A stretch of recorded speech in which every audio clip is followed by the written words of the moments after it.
ça m'est un peu revenu encore un peu à l'esprit sur le phénomène qu'on appelle la lourdeur. Lourdeur, sommeil. Ben, en fait, tout ce qui caractérise l'autre, hein, en quelque sorte. Puisque dans ma réflexion, puisque bon, c'est hier, hein, parce qu'on a partagé un peu par rapport à ça, et je comprenais que, même puisqu'il y a des symptômes, par exemple, quand quelqu'un, même sur le plan physiologique, hein, on voit que, par exemple, la personne dort trop ou est tout le temps fatiguée, ça symbolise qu'il y a un problème. Il y a un problème, parce qu'un être humain n'est pas fait que pour dormir. Alors du coup, il y a un souci qui se passe à un niveau lorsque la personne dort au-delà de 16 heures. Il dit 16 heures, c'est trop. Bon, ça peut arriver une fois ponctuellement parce qu'il y a eu une forte activité qui fait que bon, le corps est fatigué. Mais si c'est à répétition comme ça, comme on dit de manière chronique, il y a un problème. Et si l'individu même qui a ce problème n'arrive pas encore à détecter que lui-même a un problème, il ne pourra jamais trouver une solution à son problème. Parce que c'est lui-même qui doit faire la démarche de dire mais je trouve qu'il y a un problème, je dors trop, pour qu'on puisse lui peut-être diagnostiquer qu'est-ce qui est à l'origine de ce sommeil-là, et de telle sorte qu'il puisse trouver des solutions pour en sortir. Et hier, pourquoi, en fait, hier on est en train de parler, je parlais d'un phénomène qui m'était arrivé, une expérience, hein, pendant qu'on était au Cameroun. C'est vrai que mon corps avait été atteint. Et par cela, j'avais expérimenté qu'il y avait une énergie, une force, qui, même quand le corps était atteint, il y avait une énergie qui me donnait cette sensation-là de finir avec cette douleur-là, finir avec cette gêne, de telle sorte que tu ne peux pas te plaire dans une situation qui te dérange. Tu vois? Et c'est cette énergie-là que je ressens. Et quand j'étais dans la prière, dans l'invocation, tu sens que ça ne te lâche pas. Ça veut dire que tu te réveilles, c'est ça que tu penses. Même si tu es couché, tu penses qu'il faut que je sorte de ce problème. Voilà, c'est ça, tu vois. Alors du coup, c'est là où je disais, mais que c'est extraordinaire comment le Père utilise des images pour nous instruire, pour nous permettre de comprendre comment en finir avec le mal, en finir avec la haine, les soupçons, les médisances. Mais la nature de l'autre, c'est je dois être animé de cette même énergie-là pour en finir. Mais je ne peux pas me plaire à manifester le caractère de Satan. C'est-à-dire que si moi je commence à découvrir que j'ai un symptôme qui est très grave, c'est-à-dire que quelqu'un qui découvre que, par exemple, il est possible, par exemple, de sortir d'un état de maladie, et il ne voit pas que son état, et tu vas voir qu'il est, après ça, il va être d'une invocation réelle parce qu'il a besoin de sortir de la situation, parce qu'il sait qu'il y a la possibilité d'en guérir. C'est-à-dire que si je ne guéris pas, j'ai un problème. C'est-à-dire que la personne est animée par ça jour et nuit, tu vas voir que c'est ça sa priorité. Parce que pour lui, lorsqu'il en est délivré, il pourra vaquer à autre chose. Mais tant que c'est là, le problème demeure. C'est-à-dire que tu peux lui proposer à manger, tu peux lui proposer, ça ne l'intéresse pas. Ce qu'il veut, c'est sortir de sa situation. Et c'est là où le Messie même disait aux pharisiens, si vous étiez aveugle, vous auriez eu la vue. Si vous saviez que vous étiez malade, mais vous auriez été vers le médecin, on pourrait dire. Mais si moi je ne suis pas conscient que je suis malade, que je n'ai pas de problème, je ne peux pas aller vers le Messie. Et c'est là que, petit à petit, l'individu qui commence à reconnaître que l'identité du Messie, c'est son identité. C'est-à-dire que moi, je dois manifester le caractère de mon Père, qui est celui du Messie. Je ne peux pas être à l'aise quand je vois que je manifeste une identité qui est tout autre. un comportement, un caractère dont je ne peux même pas maîtriser. Tu vois, là j'ai vraiment un grave problème là. C'est ça on appelle même la folie. Par exemple, tu fais quelque chose, tu sais même pas que tu as fait, mais ça veut dire que mais comment j'ai fait ça? Là il y a un problème. Ça veut dire que je commence à rentrer dans un questionnement en fait profond, de telle sorte que mais je n'ai qu'un seul désir, c'est de devenir la personne réelle que je suis appelé à être, comme on disait le Messie. Et c'est pour ça que bon, quand je sortais là, j'étais en train de me dire, mais c'est extraordinaire comment des fois comme si même on se réjouit même d'une situation, parce que il n'est pas possible que bon, je sois conscient que je ne manifeste pas ma véritable identité. Je sois conscient que bon, j'ai des symptômes, j'ai un caractère qui est autre que mon véritable caractère et que je m'y complaise en fait. Et c'est là que je comprenais que ce qui fait le facteur de l'odeur, mais c'est ce en quoi, mais moi je me reconnais toujours. Et, si moi je n'arrive pas à m'en dissocier, mais je ne peux pas, c'est parce que c'est, par exemple, si on prend un exemple très clair pour nous qui sont autour des Antilles, par exemple, quand tu as quelqu'un qui, par exemple, il va voir le médecin, il a une cirrhose, par exemple, du foie. On lui dit très bien que c'est le rhum qu'il boit là, tout le temps là. Même si, bon, j'ai une construction mentale depuis tout petit, qu'il faut prendre un décollage le matin pour fonctionner bien la journée, le médecin me dit que ça ne va pas pour moi. Mais si moi je ne reconnais pas que ça joue contre moi, ben, qu'est-ce que le médecin peut faire pour moi? Parce que lui, il m'a juste identifié quelle est la source de mon problème. Tu vois? Mais si moi, pour moi, j'y suis fortement attaché, mon père m'a dit que c'est comme ça qu'il faut fonctionner le matin. Pour avoir une bonne journée, il faut que j'ai mon feu. Au déjeuner, avant de prendre, il faut que je prenne un feu, mais j'aurai un problème, tu vois. Alors c'est là où je suis en train de voir que petit à petit, si moi, je commence à comprendre que, par exemple, la médisance, par exemple, la calomnie, mais tout ça, ça vient de ça. C'est-à-dire que c'est, par exemple, ce feu-là qu'il faut que j'arrête de prendre, par exemple, le matin. Je vais arrêter de m'alimenter de ce type de poison-là.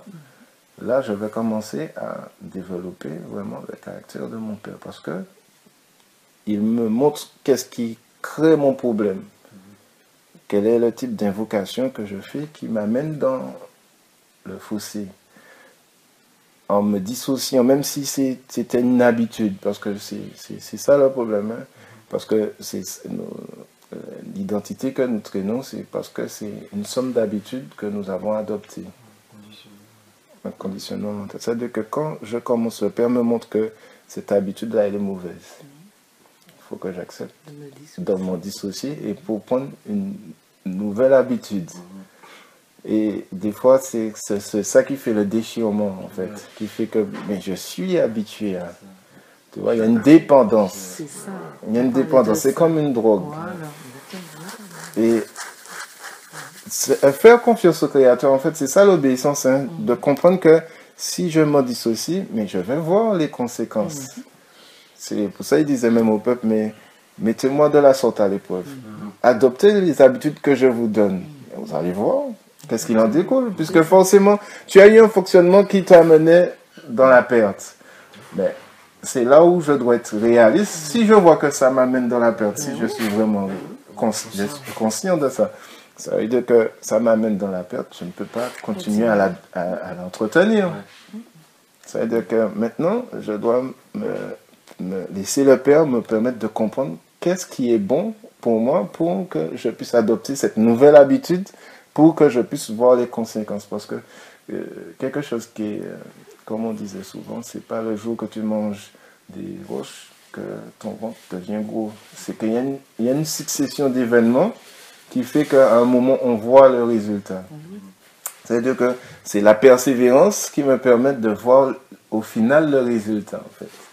C'est-à-dire qu'en adoptant de nouvelles habitudes que le Père me donne au travers des instructions et des événements qu'il fait suivre pour me permettre de comprendre ces différentes instructions, je commence à voir, mais petit à petit, que la compréhension commence à s'établir et petit à petit, il y a de nouvelles habitudes qui se mettent en place. Et on incarne ces nouvelles pensées, en fait. Et voilà, c'est ça. Le renouvellement de nos pensées, c'est ça. Et c'est là où j'étais en train de réfléchir ce matin. Je me dis, mais c'est vrai que si le Père ne nous fait pas vraiment cette grâce de comprendre ces enjeux-là, ben on reste dans un sommeil, mais prolongé, dans une situation qui perdure et qui va à... Parce que même, il a dit que le paresseux, finalement, au moment où il y a des poils qui poussent dans ses mains, ce qui se passe, c'est que petit à petit, mais je deviens sec. Parce que quand on parle du paresseux, là, parce que bon, à chaque fois, on nous a toujours amené dans les images, sur le plan extérieur, tout ça. Mais ça veut dire qu'il y a un dessèchement qui se fait petit à petit au niveau de mon esprit, qui fait que, étant donné que je ne prends pas la substance qui me vient du Créateur, mais je dépéris intérieurement. Jusqu'à ce qu'à un moment, quand quelqu'un a perdu l'habitude de manger, ce qui se passe, si tu lui donnes à manger, il peut même en mourir, entre guillemets, sortir de son corps. Pourquoi? Parce que il n'y a plus les automatismes qui étaient en place là pour pouvoir disséquer la nourriture pour que les nutriments puissent venir au niveau de son métabolisme. Et c'est là où je comprenais que petit à petit, mais comme il n'y a pas cette substance-là qui me vient du Créateur, qui me permet de croître dans mon identité, mais je commence à me dessécher. Jusqu'à ce qu'à un moment, mais comme il faut quand même que j'ai une nourriture, il faut que l'autre m'alimente. Et forcément, lui, il ne va pas m'alimenter pour que moi je puisse croître. Lui, il va faire tout pour que moi, je puisse aller encore plus dans le fond, tu vois. Tu vois, alors c'est ça le problème. Alors, c'est-à-dire que si moi, je commence à prendre conscience qu'il faut que je m'éveille, que je rentre dans ce réveil-là, qui me permet de rentrer dans cette véritable identité. Parce qu'en fait, je comprenais aussi que dans tout ça, c'est qu'il y a des enjeux qui sont en place.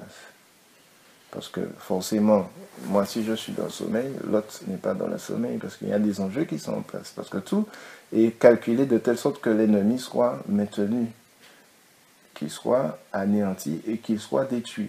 C'est ça l'ambition de Satan.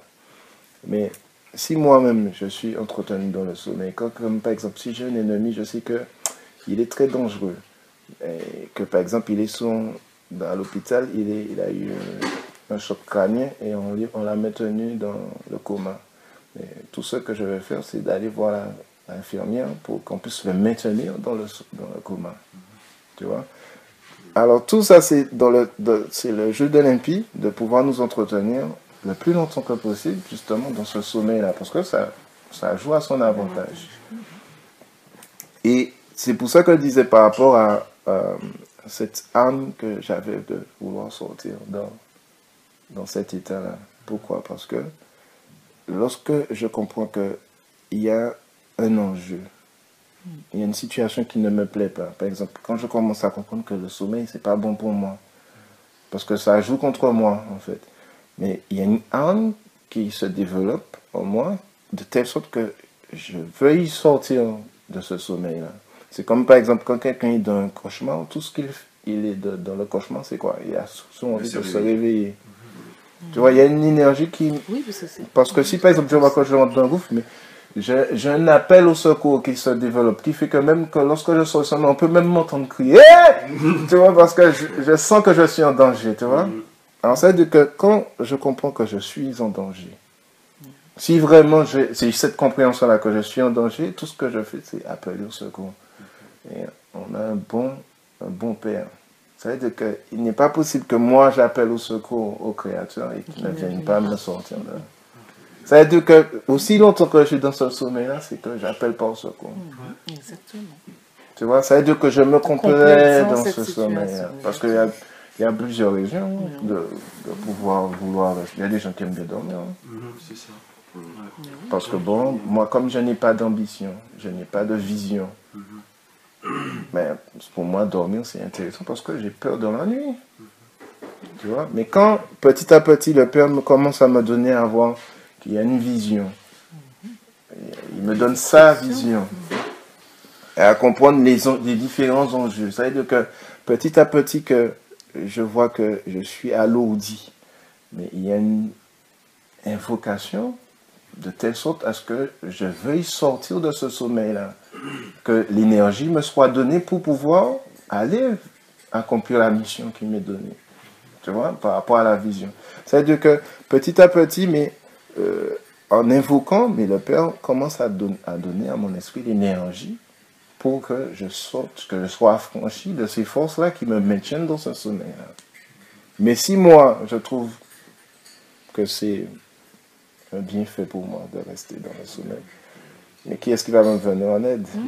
Je ne peux même pas appeler l'énergie. Mais non. Mais oui. Comme mais je vais justement appeler l'énergie pour rester dans ce sommeil-là.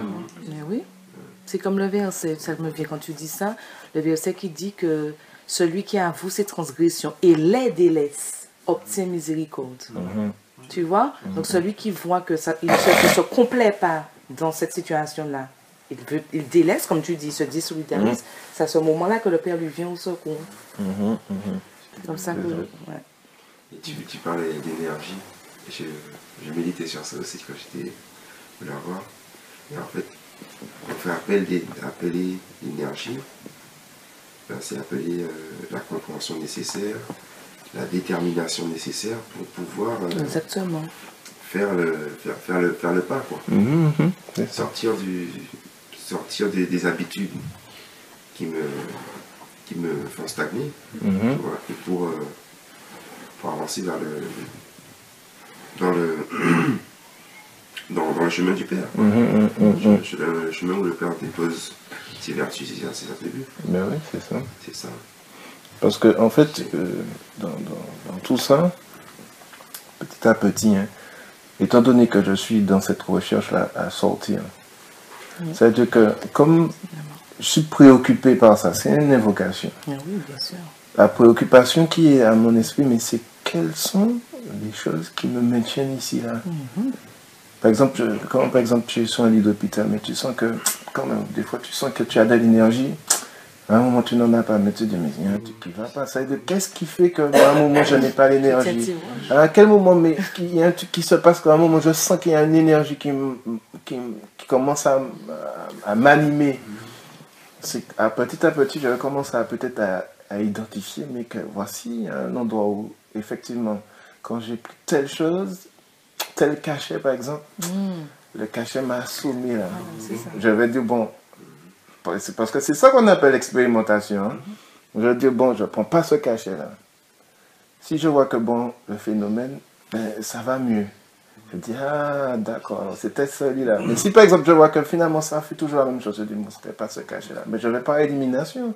En fait, c'est ça que la recherche, en fait. C'est-à-dire que petit à petit, bon, comme ma seule volonté, c'est de pouvoir rentrer dans la vocation de mon Père. C'est-à-dire que jour et nuit, je suis dans cette recherche-là pour comment, mes pères, je peux être cet instrument-là qui répond aux besoins. Parce que c'est ça petit à petit qui commence à animer ma compréhension, mon désir. Mais Père, mais comment je peux être, comme on disait ces temps-ci, la vitrine. La vitrine de ton royaume, de ton caractère, de ton identité. Parce que c'est même pas les mots qui vont amener les individus à croire que bon, il est possible de marcher comme le Messie. Comment le Messie lui-même a montré aux hommes qu'il était possible d'être agréable à son Père? C'est parce qu'il s'est laissé mouler par son Père, il s'est laissé investir de l'identité de son Père pour que petit à petit, mais on commence à voir un être exceptionnel.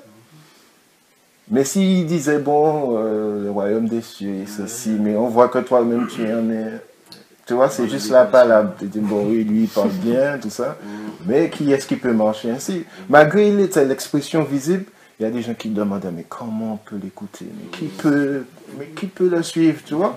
Et c'est là, petit à petit, qu'on commence à comprendre mais que la fonction primaire pour le disciple, c'est de devenir l'expression visible du Messie. Après, on va dire que l'expression orale, c'est juste un accompagnement, une logique, on pourrait dire. Mais le Messie, avant qu'il aille annoncer son Père, mais c'était au travers de son vécu. C'est tellement que... Pardon. Ça sautait aux yeux de sa mère, même si elle était en dehors de l'intelligence même de son fils, mais elle comprenait que lui, c'est un être à part. C'est pour ça même quand elle voit que il y a un problème là, même si elle le voyait matériellement, elle n'avait pas la vraie vision, mais elle se dit que là, c'est à lui qu'on doit se référer. Écoutez tout ce que ce jeune homme-là va vous dire. Tu vois? Et c'est là qu'on comprend petit à petit que c'est pas parce que le Messie parlait, mais c'est parce qu'elle comprenait qu'il y a quelque chose d'extraordinaire qui se passe au travers du Messie, qui fait que petit à petit, bon, les gens commencent à s'interroger, à dire, mais d'où lui vient cette intelligence-là? Mais comment il gère ces situations-là? Alors que des fois même les gens te disent, mais comment tu réponds pas? Tu dis rien?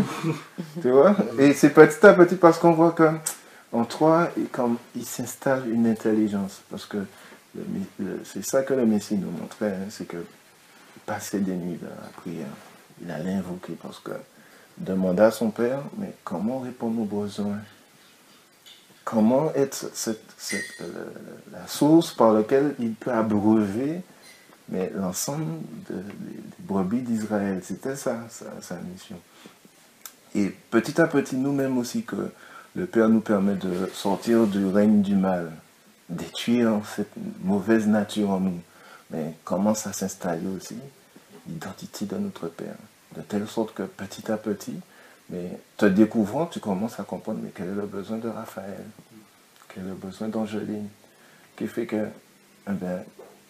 plus je commence à voir, parce que ça commence à s'éclaircir au niveau de mon esprit, mais je commence à comprendre mes enjeux et comprendre combien il faut faire appel parce que je vois le besoin, parce que mon besoin devient grand. Parce que plus ma lecture s'ouvre, plus je commence à comprendre mais que, waouh, mais je suis vraiment loin de toi, Père. Et c'est ça qui commence à devenir mon invocation réelle, de telle sorte que, mais Père, si tu me sors de là, mais les autres vont comprendre que ça leur est accessible. Tu vois? Et c'est là que, petit à petit, j'ai envie de davantage de sortir de l'emprise de l'autre pour rentrer dans l'identité que me confère mon Père.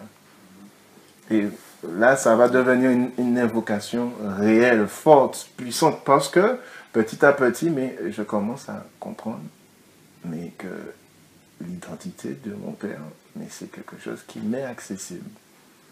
C'est quelque chose que l'autre avait fait tout pour me faire m'en méfier, parce que la dernière fois, j'étais en train de réfléchir. Je disais avec, mais c'est vrai, il a fait tout pour nous faire avoir peur de grandir. Parce que, comme on disait la dernière fois, grandir, c'est quoi? C'est abandonner les anciennes habitudes pour en adopter de nouvelles. Parce qu'on se rappelait que, est-ce qu'on se rappelle même de nos camarades de 5 ans,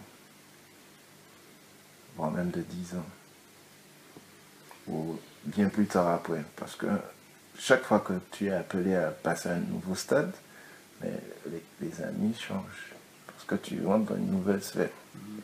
Des fois même, il arrive même qu'on oublie le nom de certains, parce qu'on n'emprunte pas la même voie. Et si moi, à un moment, j'ai peur de quitter des amis, c'est que moi, j'ai peur de grandir. Parce que grandir, c'est abandonner une sphère pour rentrer dans une autre. Alors, l'autre a tout fait de façon à ce que on se cantonne à cet environnement-là et on a peur de sortir de la création pour entrer dans la sphère créatrice. Parce que lui-même, il en sort, il sait très bien qu'est-ce qu'il y a là-bas. Et c'est là où, ayant cette avance-là, lui, il a su comment instrumentaliser l'esprit de l'homme pour l'amener à t'enfermer dans l'enveloppe. Parce que c'est hier, je crois que je disais à ça, mais que c'est extraordinaire de comprendre que quand tu vois Adam et Ève au départ, ayant la vision du Créateur, mais quand ils se regardaient l'un et l'autre, ils ne percevaient même pas l'enveloppe. Parce que leur pensée était au niveau de la... Quand ils se voyaient, mais on voit la conscience.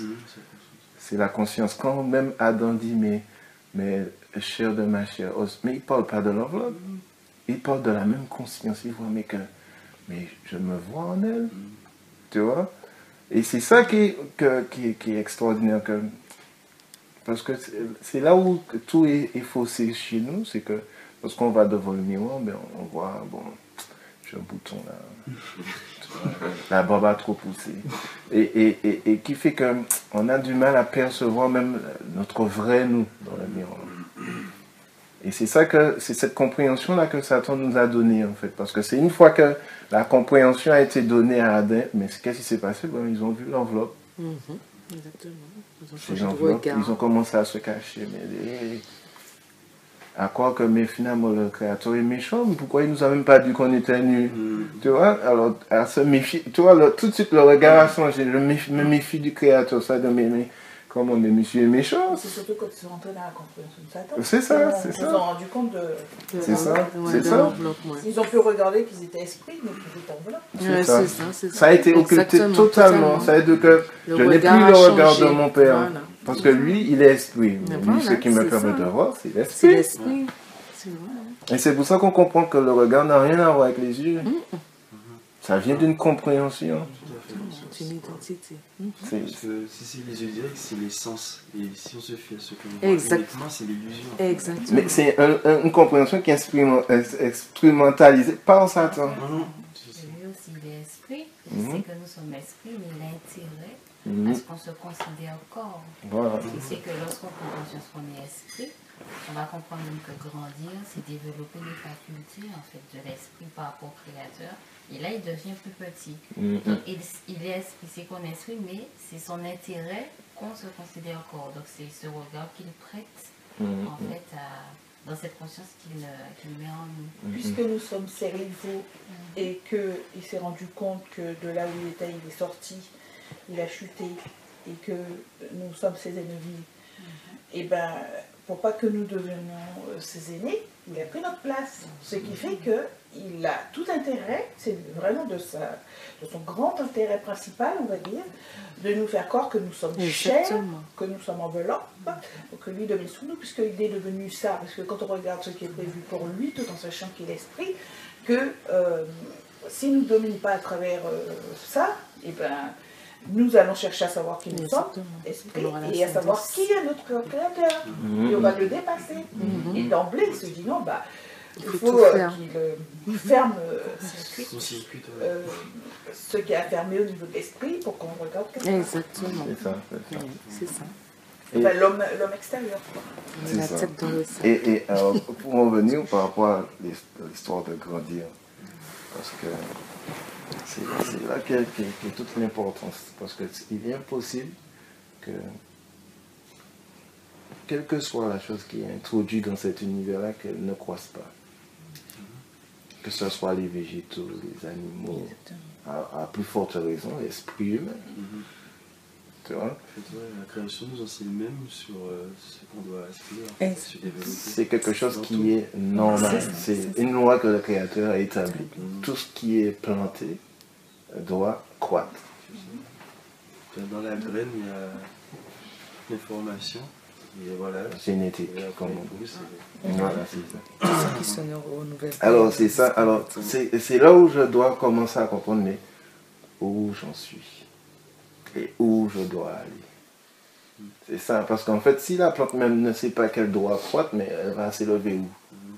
Tu vois, c'est parce qu'elle comprend que bon, il faut qu'elle puise dans l'énergie qui lui est donnée dans le soleil, dans le sol, de telle sorte pour à s'élever. Voilà, c'est ça. C'est-à-dire que moi, je comprends que mais, tous les événements que le Créateur suscite sont là pour que je puisse puiser l'énergie qui est. Parce que dans chaque événement, il y a un pouvoir. Parce que le Créateur, lorsqu'il envoie un événement, c'est pas, il joue pas l'autre. Lorsqu'il envoie un événement pour Emmanuel ou Raphaël, c'est que de telle sorte que l'événement puisse me permettre de comprendre où j'en suis et où je dois aller. C'est ça les informations que les événements.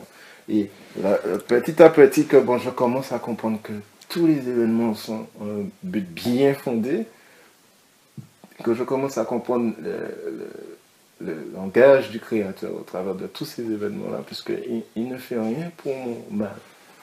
Même lorsqu'il a créé tout ça, il a dit que tout est bon. Donc, alors, Et juste pour parler de grandir, quand on voit la notion que le Père prend pour montrer que même à travers l'image du végétal, faible plante, que le Messie est quand il arrive là, et l'envahissement, tout ce qu'il a pris comme place, il s'est développé à l'infini. Et c'est tu vois que pour illustrer ce que tu dis, comment le Père se sert de ça. Et par rapport au développement, tu as dit qu'il faut l'information. Le Messie, c'est l'information de notre trajectoire réelle de développement. Exactement. Et tu vois, aujourd'hui, l'API nous a donné d'autres repères pour nous sortir de notre trajectoire de développement, et puis qu'on puisse se développer, mais développer soit la dimension de l'esprit, mais en lui, ou uniquement la dimension de l'enveloppe. C'est ça. Donc du coup, on s'active pour développer soit l'enveloppe, ou des caractéristiques de l'API pour dominer le monde. Mais au final, on ne se développe pas au final. Parce que la grandeur, c'est défini par rapport au créateur. C'est ça. Satan veut qu'on reste dans la même médiocrité qu'il est aussi, en fait. C'est exactement du même sort.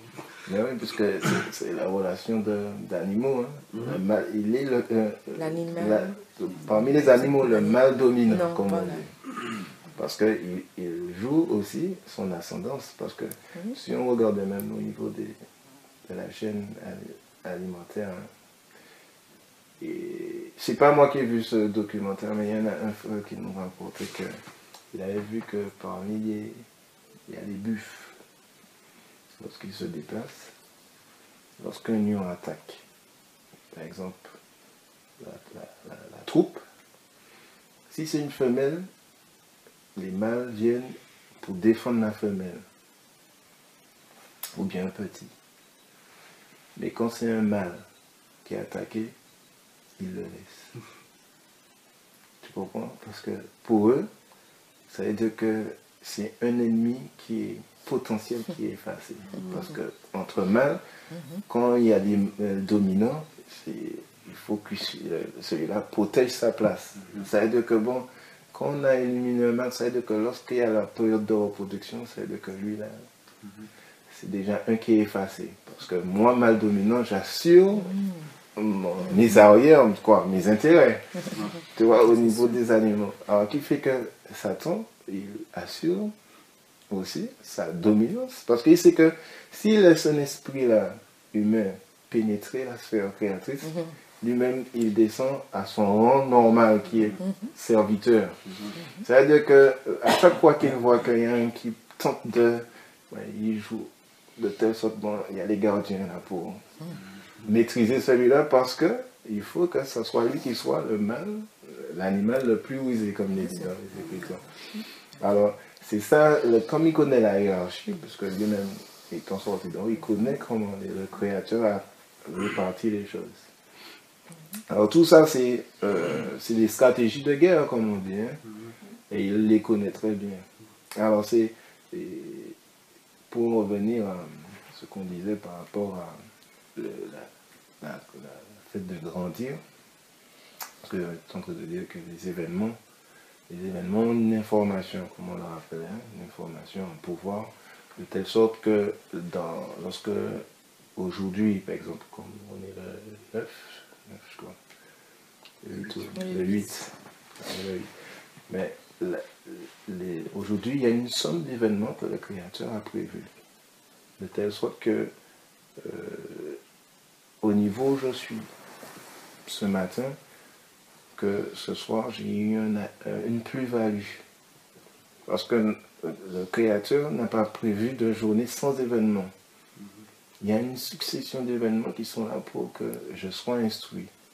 Que petit à petit, il y a une croissance. Parce que si même on aurait pris une caméra pour filmer une plante du matin jusqu'au soir, on verrait que même si il y a un changement, c'est-à-dire que je ne peux pas rester là aujourd'hui là et il n'y a pas une évolution au niveau de l'esprit.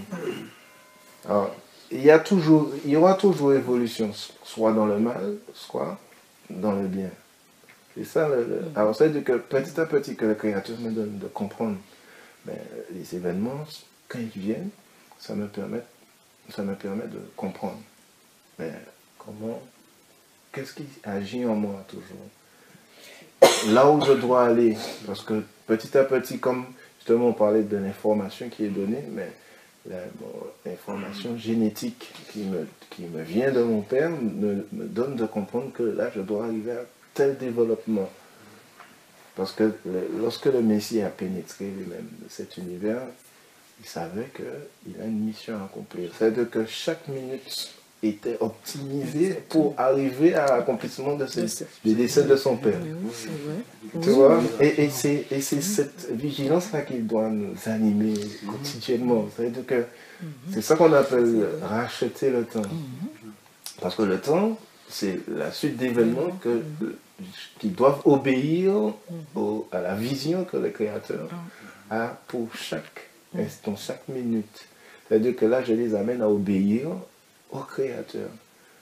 C'est ça même sanctifier le temps, tu vois. Parce que là, ils sont en train d'obéir, ils sont plus soumis à la rébellion, mais là, ils sont soumis à la volonté de mon Père pour que je croisse et que petit à petit, son énergie en moi puisse pénétrer l'ensemble de l'univers. Alors, c'est là où quand je commence à comprendre ces choses-là, mais j'ai plus le temps de m'amuser pour dire, bon, on attend, on va voir. Tu vois, il y a toute une recherche, parce que là, il y a un profond désir. Parce que lorsque tu es malade, tu n'attends pas de savoir, bon, on va voir si la maladie part. Tu es dans une totale invocation, demande pour que tu puisses sortir de cette situation-là. C'est-à-dire que moi, quand je vois que en moi, il y a le mal encore, je ne peux pas être satisfait. Toujours une insatisfaction qui me donne à entrer dans cette invocation-là pour dire, mon Père, mais viens-nous en aide. Parce que petit à petit, j'ai remarqué aussi que la forme de la prière changeait. Parce que avant, je me rappelle, je priais beaucoup dans le sens où, Père, change-moi, aide-moi. J'ai besoin que je sois utile. Et c'est pour ça que je disais la dernière fois à Luc, lorsque il avait fait une remarque. Mais ça m'a beaucoup interpellé, dans le sens où il disait que même si ce n'est pas à notre niveau, mais qu'on appelle le Père de telle sorte qu'il dépose sur le nôtre, qu'il appelle sur un individu pour que les choses changent, même si ce n'est pas à notre niveau. Mais je dis, mais waouh, mais c'est vrai, parce qu'en fait, quand tu appelles, c'est même pas pour toi en fait, mais même si c'est pas par toi que les choses changent, mais appeler de telle sorte que même si c'est un individu qui est, c'est pas à Bangkok, mais que par lui les choses changent. Parce que mon désir c'est quoi? C'est de voir que le règne du Créateur s'étend. Alors même si c'est pas par moi, mais si ça peut être venir, parce que tu sais, quand on fait une passe décisive dans une équipe de football, la passe décisive, c'est quoi? C'est parce que je sens que lui, là, il peut nous faire gagner. Parce que c'est l'équipe qui gagne. C'est-à-dire que quand je vois que j'ai le ballon, moi où je suis là, je ne peux pas marquer le but. Je lui donne le but. Tu vois? Et même que, par exemple, je sens que peut-être je peux marquer là, mais il y a peut-être une probabilité là que je me fasse contrer. Lui, là, il est plus à découvert. Je lui passe la balle. C'est ça la stratégie d'équipe, tu vois? Parce qu'il n'y a plus de relations personnelles, tu vois, mais il y a une cohésion, là, on parle d'une cohésion. Et c'est là où je me disais, mais Père, c'est extraordinaire parce qu'avant, je ne comprenais pas ça, tu vois. Parce que bon, c'est lié aussi à notre compréhension. Hein, oui. Parce que bon, pour le moment, bon, je vois que moi, surtout que bon, tu as embâché pendant un moment que le salut, il est personnel, mais c'est pas pour ça que c'est sorti. Mais on sait très bien que c'est l'Olympique qui nous instrumentalise dans ce genre de mentalité. Mais quand petit à petit je commençais à comprendre, mais je commençais à comprendre même pourquoi le Messie disait, dites notre Père. C'est ça en fait, c'est nous. Voilà. Tu vas voir que lorsque Paul parle, mais il parle de nous. Nous, parce qu'on parle d'une communauté, je ne prie pas pour moi. Même quand je vais, par exemple, prier ou bien je vais jeûner, mais ce n'est pas pour moi. C'est toujours pour un ensemble. Parce que tu vas voir que lorsque c'est